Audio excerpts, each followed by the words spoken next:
પપ્પાની નવી કાર. આજે રજાનો દિવસ હતો.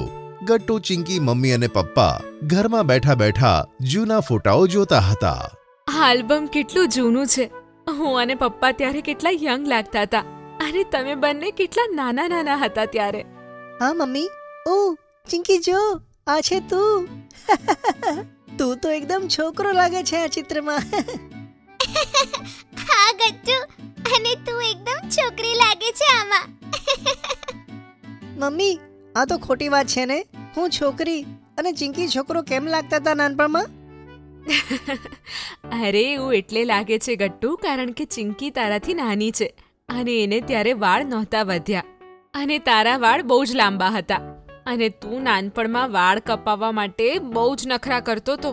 ઓહ, એવી વાત છે. અરે મમ્મી, આ શું? આ આટલી સરસ કાર કોની છે? ગટ્ટુ બેટા, આ કાર તો આપણી હતી. વાવ, આ કેટલી કૂલ કાર છે. હા ગટ્ટુ બેટા, આ તે વખતની ખૂબ જ પોપ્યુલર કાર આવતી હતી. અત્યારે તો તે બનતી પણ નથી. તો પપ્પા, આપણી આ કાર હવે ક્યાં છે? હા પપ્પા, આ કાર ક્યાં છે? બેટા, આ કાર આપણે ઘણા વર્ષો સુધી વાપરી, પણ પછી તે બગડી ગઈ, તેથી આપણે કાઢવી પડી. વાવ મમ્મી, આ બધું સાંભળીને મજા આવે છે.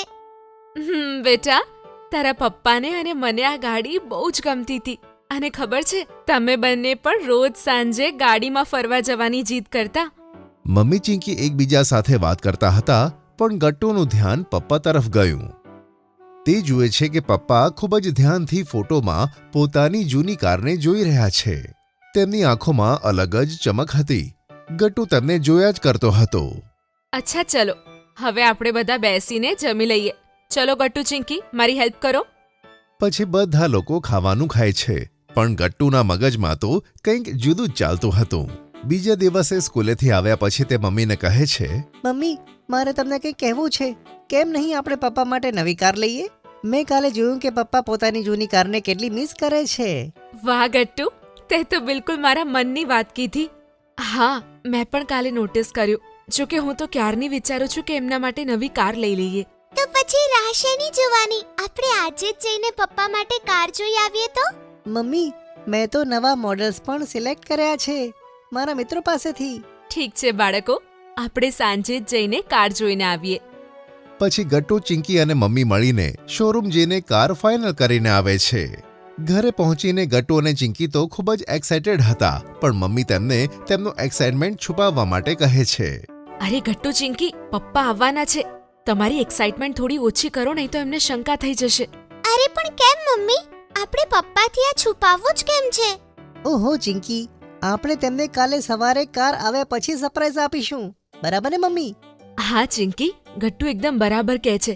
આપણે અત્યારથી જ આટલા ખુશ દેખાઈશું તો પપ્પાને ખબર પડી જશે અને પછી સરપ્રાઈઝની મજા નહીં આવે. સમજી તું? ઓ ઠીક છે મમ્મી, હું સમજી ગઈ. હવે તમે જરાય ટેન્શન ના લો. હું એકદમ નોર્મલ બિહેવ કરીશ, જેથી પપ્પાને શંકા નહીં થાય. થોડી વારમાં પપ્પા ઘરે આવે છે અને બધા બેસીને એકબીજા સાથે વાત કરે છે. બીજા દિવસે સવારે ડોરબેલ વાગે છે અને પપ્પા બારણું ખોલે છે. Hello sir, good morning. આ તમારી નવી કારની કીઝ છે, લો. જી, શું? નવી કાર? સાહેબ, તમારાથી કંઈક ભૂલ થતી હોય એમ લાગે છે. તમે ખોટા એડ્રેસ પર આવ્યા છો. ના ના, ના કોઈ કન્ફ્યુઝન છે અને ના ખોટો એડ્રેસ છે. આ ભાઈ બિલકુલ સરખા એડ્રેસ પર આવ્યા છે અને ગાડીની ચાવી પણ સરખા માણસને જ આપે છે. શું? એટલે શું? હું કંઈ સમજો નહીં. સરપ્રાઈઝ! પપ્પા જલ્દીથી બહાર જઈને પોતાની નવી કાર જુએ છે. તેમની ખુશીનો તો કોઈ પાર જ રહેતો નથી. શું? શું આ સાચું છે? શું આ આપણી કાર છે? મને તો વિશ્વાસ જ નથી આવતો. હા, મેં અને બાળકોએ મળીને તમને કાર ગિફ્ટ કરવાનો પ્લાન બનાવ્યો અને તમને ખુશ જોઈને અમે સમજી ગયા કે તમને આ ગિફ્ટ બહુ જ પસંદ આવી છે. ઓહ, હું કહી નથી શકતો કે હું કેટલો ખુશ છું. મેં તો વિચાર્યું પણ નહોતું કે તમે આવી સરપ્રાઈઝ આપશો મને. Thank you so much. તો પપ્પા, આ વાત પર નવી રાઈડ થઈ જાય આપણી પ્યારી નવી કારમાં. હા પપ્પા, ચલો ને ડ્રાઈવ પર જઈએ. આજે વાતાવરણ પણ કેટલું સરસ છે. હા હા બાળકો, કેમ નહીં? ચલો જલ્દીથી આપણી નવી કારમાં ટેસ્ટ ડ્રાઈવ લઈએ. અરે પણ પહેલા નાસ્તો તો કરી લો, પછી આરામથી ફરજો. અરે આજે આપણે નાસ્તો બહાર કરીશું, નવી કારમાં ફરતા ફરતા. ચલો ચલો તો જઈએ. મારે આજે નાસ્તો નહીં બનાવવો પડે. આ તો સારું જ છે, આજે મારી છુટ્ટી. ગટ્ટુ અને ચિંકી જલ્દીથી કારમાં બેસી જાય છે અને પપ્પા બધાને લઈને વડાપાવ ખવડાવવા નીકળી પડે છે. વાવ પપ્પા, કેટલી સ્મૂથ ચાલે છે આપણી નવી કાર. મજા આવી ગઈ તેમાં બેસીને. પપ્પા આમાં જલ્દીથી ગીત વગાડો ને, મને આના સ્પીકરની ક્વોલિટી ચેક કરવી છે. હા હા ચિંકી, કેમ નહીં, બતાય કયું ગીત સાંભળવું છે. ઉભા રહો પપ્પા, હું પ્લે કરું છું મારું ફેવરેટ મ્યુઝિક. વાવ, શું ઓડિયો ક્વોલિટી છે, મજા આવી ગઈ. અને જુઓ ને, સીટ્સ પણ ઘણી કમ્ફર્ટેબલ છે, નહીં? અરે આપણી નવી કાર એકદમ પરફેક્ટ છે, પરફેક્ટ. કોઈ કમી નથી એનામાં. આમ તો નવી કાર આવવાથી બધા ખૂબ જ ખુશ હતા, પણ પપ્પાની ખુશી તો જોવાલાયક હતી. થોડી વારમાં પપ્પા કાર રોકીને બધા માટે વડાપાઉં લાવે છે. હાલો બાળકો, તમારી નવી કારમાં બેસીને તમારો પહેલો નાસ્તો કરો. લાવ પપ્પા, કેટલું ટેસ્ટી છે. અને આપણી કારમાં બેસીને ખાવાની મજા જ કંઈક અલગ છે. આહા, મજા આવી ગઈ. આ વડાપાઉંથી સારું બીજું શું હોઈ શકે? સવારમાં કંઈ પણ નહીં. સાચે, પોતાની કારમાં બેસીને વડાપાઉં ખાવાથી વધારે સારું કંઈ જ ના હોઈ શકે. પપ્પા, હવેથી કારમાં જ અમને સ્કૂલે છોડી જજો દરરોજ.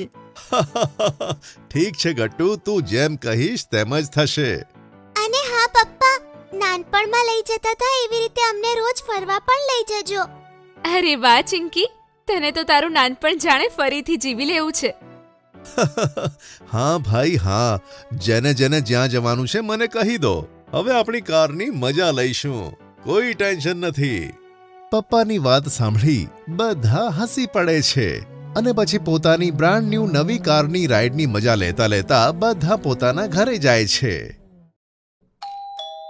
ટુનટુન કિડ્સથી પાર્સલ આવ્યું છે. અરે આવી ગયું પાર્સલ. જાઓ બાળકો, ખોલીને જોઈ લો, તમારા માટે જ છે. વાવ મમ્મી, આમાં તો ઘણી બધી પ્રોડક્ટ્સ છે. આ ફિશિંગ ફન શું છે જો. તમને લોકોને જે લેટર હું કહીશ એ ફિશિંગ રોડથી ઉઠાવીને મને આપવાનો છે. વાવ, હવે આપણે ફિશિંગ કરતા કરતા લેટર્સ શીખીશું. આ જુઓ, આને ફ્રિસ્કી ફિંગર્સ કહે છે. આનાથી તમારી આઈ હેન્ડ કોઓર્ડિનેશન ખૂબ જ સારી થશે. આલુ લેસ અને હવે એમાં એક એક કરીને બીડ્સ નાખવાની કોશિશ કરો. મમ્મી, આ તો બહુ જ કૂલ ગિફ્ટ છે. કેટલા વધારે પ્રોડક્ટ્સ છે આમાં. અમને બહુ મજા આવે છે. આ કયું બોક્સ છે? આ પુન્ટુન કિડ્સનું લર્નિંગ બોક્સ છે, જે અમે લઈને આવ્યા છે નર્સરી, જુનિયર કેજી અને સિનિયર કેજીના બાળકો માટે. જો તમારે પણ આ બોક્સ ઓર્ડર કરવું છે તો ડિસ્ક્રિપ્શનમાં આપેલ લિંક ઉપર ક્લિક કરો અથવા નીચે આપેલા નંબર પર વોટ્સએપ અથવા કોલ કરો.